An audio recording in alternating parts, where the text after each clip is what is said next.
When you think of fantasy warfare, you might think of swords, brave knights, hulking monsters, or even a horse. But I'm here to show you the ultimate in fantasy warfare is the ability to suck off your enemy, their entire garrison, scratch that, their entire country. See, this is the Mount and Blade 2 Bannerlord Warhammer mod that puts you in the fantastical, mythical, evil land of the French.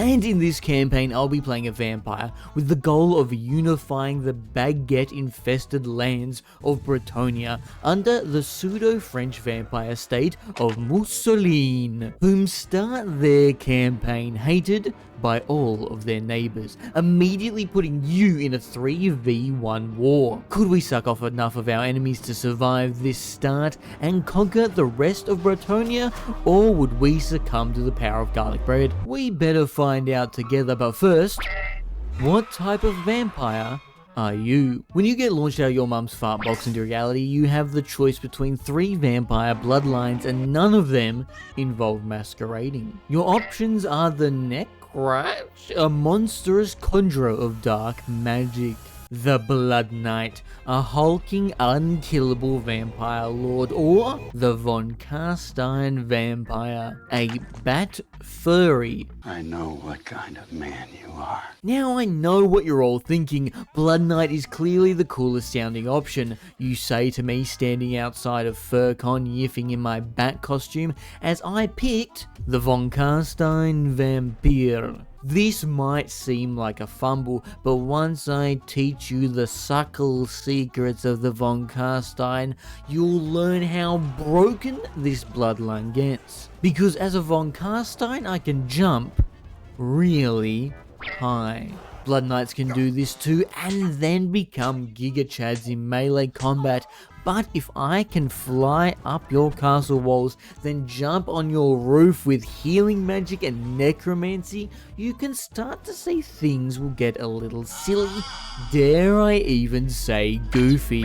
But first we need our hero, Jenny Suckley of Mousseline. Now I know what you're thinking, YOLO, please cosplay as Jenny and hit a flying elbow from a helicopter onto my balls, but I will not give in to your freaky demands for anything less than $6.50. Anyway, we start here in the middle of Bretonnia with our leader, the Serpent of Mousseline, canonically our best friend. And I asked to join his ranks as a soldier, so he drags me around the countryside until his AI bugs out. But until then, I can use my vampire nobility to train necromancy while in his army. I like to think Jenny runs around the war camps, shaking people violently until they die of fear, only for her to resurrect them, then do it all over again. With some early Necromancer XP and the undead that come with it, we can now head over to the vicious neighbours of the blessed lands of Mousseline and start raiding villages, as one of the best ways to level up your clan early on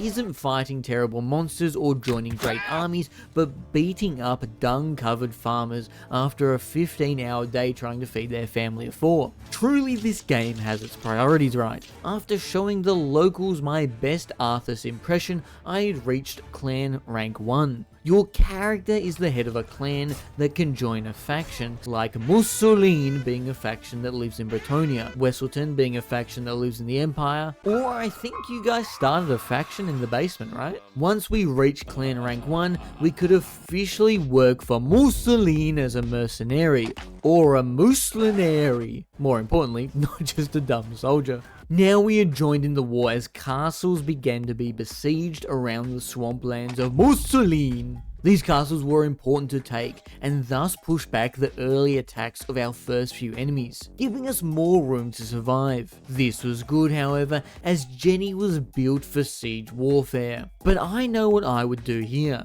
Do you know what you would do here, viewer? How would you siege this castle? First, roll a perception check. Wow, a 15, that's really good. Now add your perception bonus, Plus 3, 18 is a really good roll. Looking across the battlefield, you perceive these nuts. My theory crafting of being able to move ridiculously with 6 jumps, furry mode, and a cool hat in a game that is very little in the way of dynamic movement was paying off, boosting Jenny to vampire fame in the local area. Soldiers on the front line would be like, wow, look up there. Is that Jenny Suckley hitting a 3-pointer from half court? And please do not send me back to the front, I have a family. With such fame, we were able to start recruiting heroes to our clan, such as Necromancers and, not to get racy, Black Knights. These heroes wanted to get in on the ground floor of my new crypto scam, so they joined me before we reached Clan Rank 2. Achieving Clan Rank 2 would allow me to not only join Mussolini but take territory and field larger armies, so this would be a huge boon in saving the poor,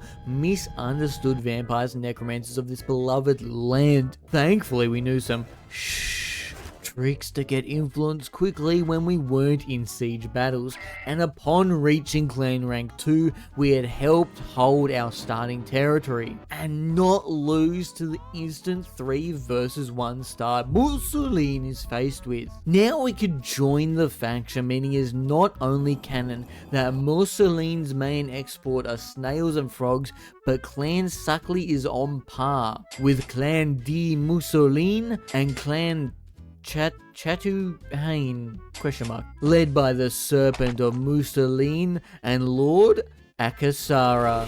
Out of respect for joining, we were offered 200 men, which my personal record is 180 in 24 hours, so this was exciting stuff. It was around this time I started having PTSD from my last Bannerlord playthrough, in which I had to deal with the unkillable vampire cavalry of the more imperial-based vampires. But then I looked in the mirror and realized I was the vampire now, thus I would have the unkillable freaks. So I started building a cavalry-focused army, only taking undead infantry that could be upgraded into cavalry units. This actually owned in the open fields of war, but wasn't the best for sieges. I said, glitching on top of the map when no one could get me, with healing magic, and now the Von Carstein Bloodline perk that would replenish my Winds of Magic, the game's mana system based on headshots. So I didn't really need strong units to siege when I could fly around the map, untouched, with infinite healing and summoning undead on the enemy walls. This, chat, is what we in the rap biz call a scheme. We were succeeding so much that 5 of the neighbouring dukedoms were now trying to kill us, and the Repugnauts. Respectfully, Repugnauts, no one likes you, you have no friends, 1 castle and it's built like a tumor.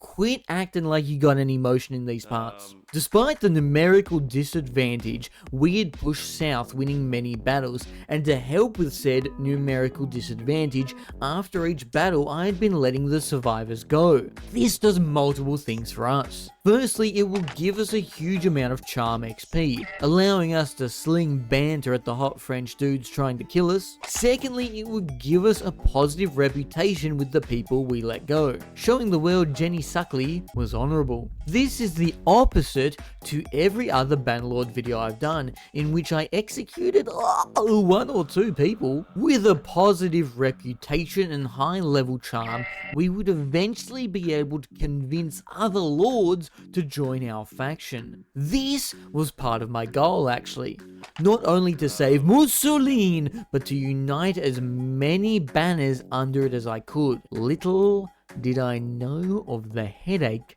that would cause. We couldn't exactly become the best faction in Bretonnia if we didn't hold the best city in their lands. This was Castle Leoness. I wanted this epic coastal city so I could sip a bloody margarita on the beach. See what I did there? To take this city, I pulled all our forces, 1,000 strong, and charged north. This left the south a little exposed, like me when I talk about my rhino pill addiction. With this might, we were able to siege and take the city. I know, surprising stuff. The unkillable flying vampire could beat up the starving peasants on the wall. Really thought-provoking stuff. Eliminating the dukedom of Leoness, we now owned one of the most epic locations in the game, and no one would ever siege it, as it was so far out of the way, thus my territory and its people were safe. What's that? Your village is being raided by Druki slavers? There are a handful of special army fights hidden around the world. Think of them like hidden boss fights. A chaos portal can open up in the Empire, hidden beastmen horde stones, and right next to my city a dark elf slaver camp. Groups of nearly 100 would roam around the lands kidnapping your farmers, and farmers grow cows, cows blend into dairy, dairy evolves into cheese, and that's what I feed you down in the basement. Make sure to subscribe down there to keep up with future uploads. I had to raid the, not to get racial, dark elf camp directly, which seemed imposing with the open space their crossbow lines can utilize, but 300 undead, deranged knights on horseback smashing their heads directly into your lines, thankfully, worked like a charm. Not only quelling the threat of slavers, but earning me the epic Dark Elf plate armor, coupled with the magical antler horns and meow. Yes, chat, you can bark at your screens. Remember, it's not Dark Souls, it's Fashion Souls. Being this much of a bowler had upgraded our clan and vampire bloodline talents, both of which would increase the total of units I could field. And thus with my own units, I wouldn't have to build an army with my faction allies to siege castles. Cities would still be tricky, but this is a pretty baller position to be in as we pushed back down south, beginning to really make a dent in the dukedoms of Bretonnia. Especially with our new tech of flying up the battlements and taking bombs that could be used by the defenders' catapults and throwing them as the groups ready to repel my soldiers climbing their walls. And my soldiers were some real beefcakes, as I had been recruiting fallen knights, a special Mussolini hero character, and necromancers to boost my undead numbers. But more importantly, I had started to stockpile minotaurs. Throughout the world you can find roaming bands of beastmen, and the strongest of which can be led by a handful of minotaurs. If you defeat them, you can imprison them in the basement and fill them full of fresh basement cheese, slowly indoctrinating them through the prisoner recruitment mechanic. This was great for army strength as they are really powerful units, and I enjoy having wacky characters in my army. But one of the developers joined my livestream and said, "You shouldn't be able to do that." I made sure to go and stack as many as I could find in the recruitment tab. It's interesting the developers are racist to minotaurs, but will have Jenny's fully textured knockers pop out of specific wood elf armor sets.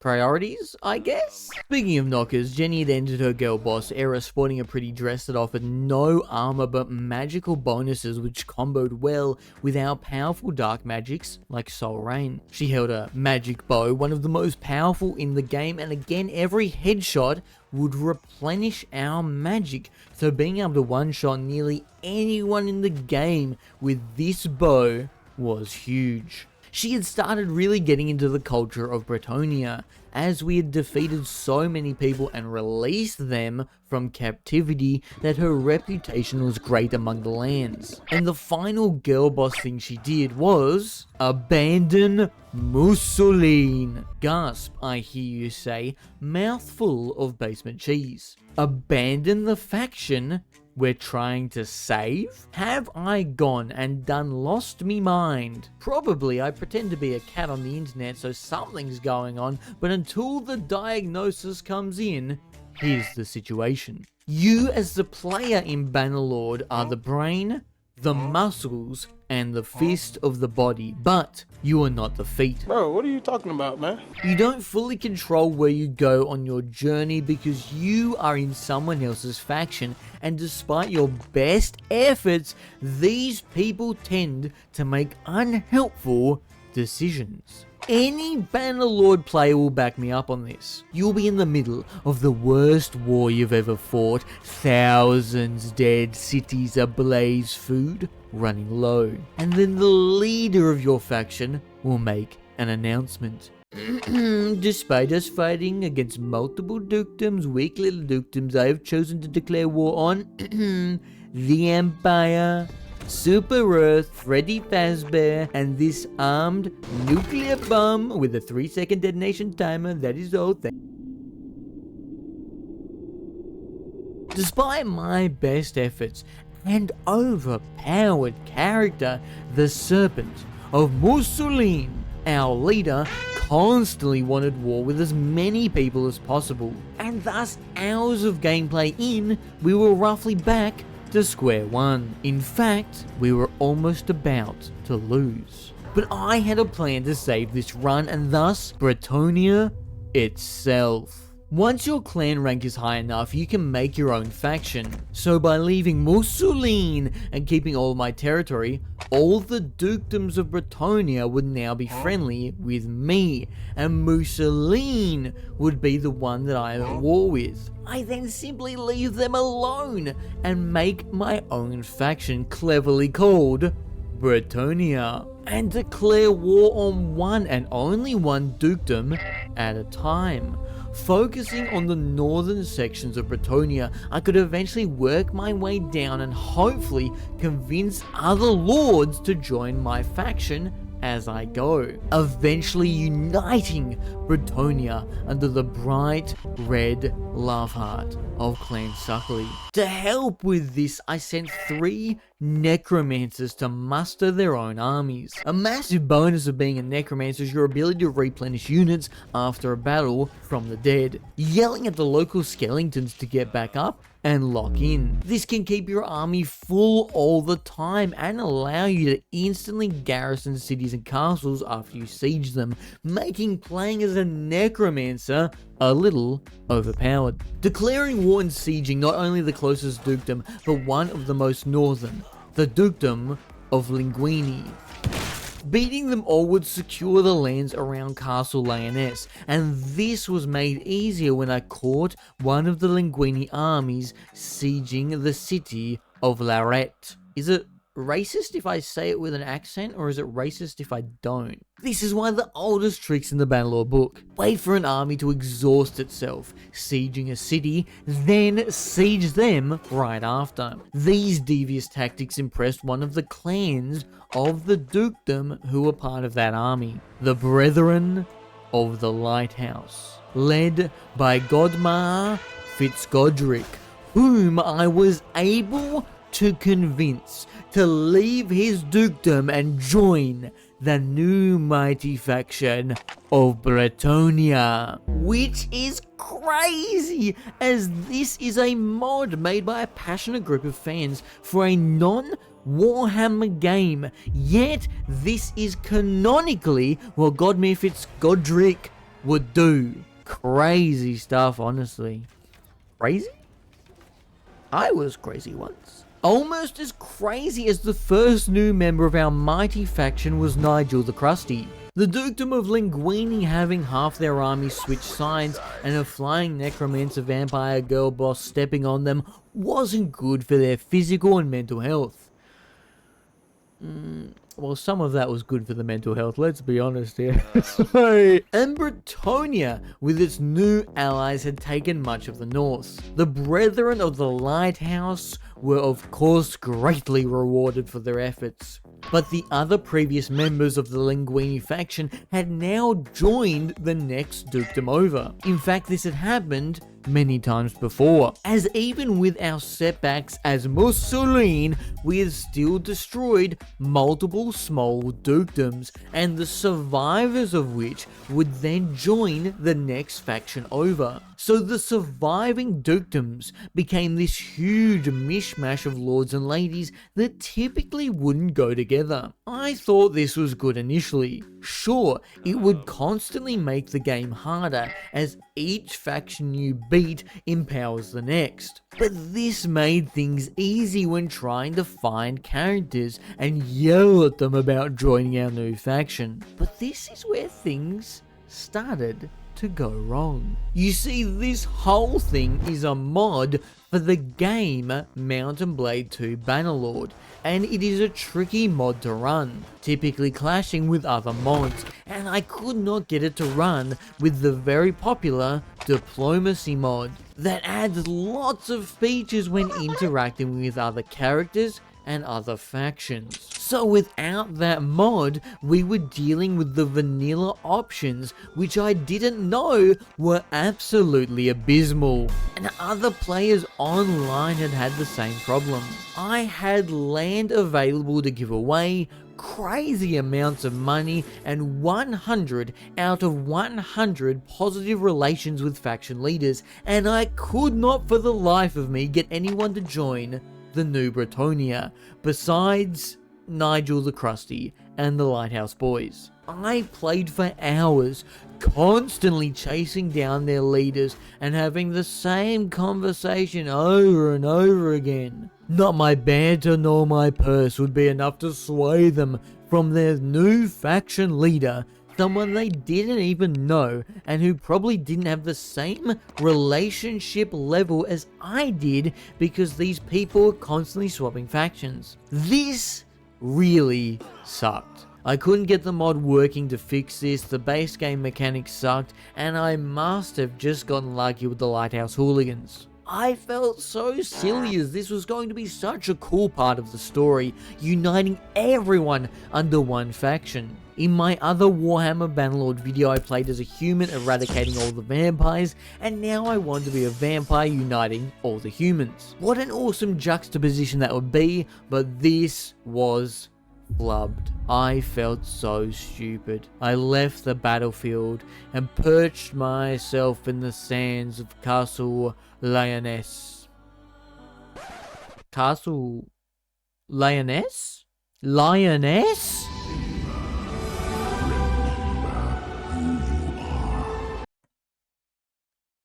What? Suddenly everything became clear. The simple fix to uniting Bretonnia: eliminate every dukedom, take every castle, and for the lords and ladies who would not join me, put them in the basement. I came out of the gates like a rabid bloodhound, seeking any fight to the south, where most of the scattered lords had congregated, and there was even some infighting as I joined in to help one dukedom fight another. And this is how Bretonnia should be, uniting to fight a common enemy, a woman. Siege after siege, army after army. We were so powerful, and with my 3 necromancers following me around, infinitely refilling their armies, there was no downtime between battles, meaning no lord or lady could escape, as we were like a speeding bullet either aimed at them or their castles. We already owned the north of Bretonnia, so all the fighting was done in the south. Mussolini owned the middle, and for the most part we had left them alone, which they needed as the Empire had declared war on them. And with only a couple of dukedoms left, the Empire finished off Mussolini. Their lands were wiped out, and their heroes scattered. Now, when this happened to other factions, their lords and ladies joined another faction. Presumably not me, as normally I was the one destroying them, but this time, it was the Empire. So I checked what clans were loyal to my kingdom, and Mussolini had come full circle, rejoining the new Bretonnia under the mighty lead of Jenny Suckley. The 50 men trapped in my basement, all suffering from Stockholm Syndrome, cheered or screamed, it's hard to tell sometimes. With our hero unbeatable, our armies unstoppable, and our faction doubling in size, the final dukedoms did an admirable job of holding on, but there was no hope. They would not quit, however, as Bretonnians are noble and chivalrous knights that all congregated for one final stand at the city of Bordexkadu.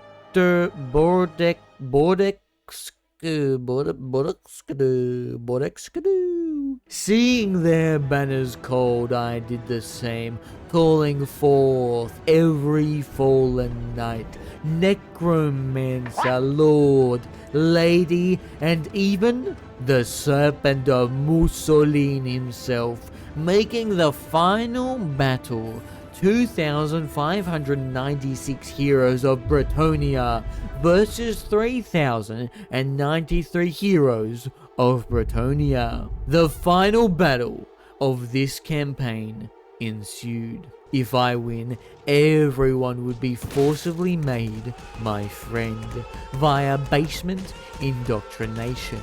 And if I lose, I cannot lose, is what I thought. See, Bannerlord trying to figure out the movement of nearly 6,000 people made the game a little unstable. And the longer the fight went on, the worse it got. And thus my game crashed. Giving it another go, it crashed again. Oh, and there it goes again. This was not good. This was the final epic battle of the campaign, and if it went longer than 10 minutes, we were cooked. Then I had to reload the game, which itself was slow, and then restart the battle. In real world time, this was taking ages, and I was so close to the end. How do I end the fight quicker? Siege equipment wouldn't work, magic wouldn't work. Great heroes like Nigel the Crusty, whom I placed in charge of the vanguard, even that wasn't enough. I racked my brain for answers, and then bang! I had my daily thought. Bretonnia itself is based off the French, and I had been so strong throughout this campaign, I hadn't had to use the French special ability. Once the battle reached the 10-minute mark, I would call for a retreat, pulling my forces back to the siege line, but not abandoning the siege itself. Thus, we could save the game and send in the next wave.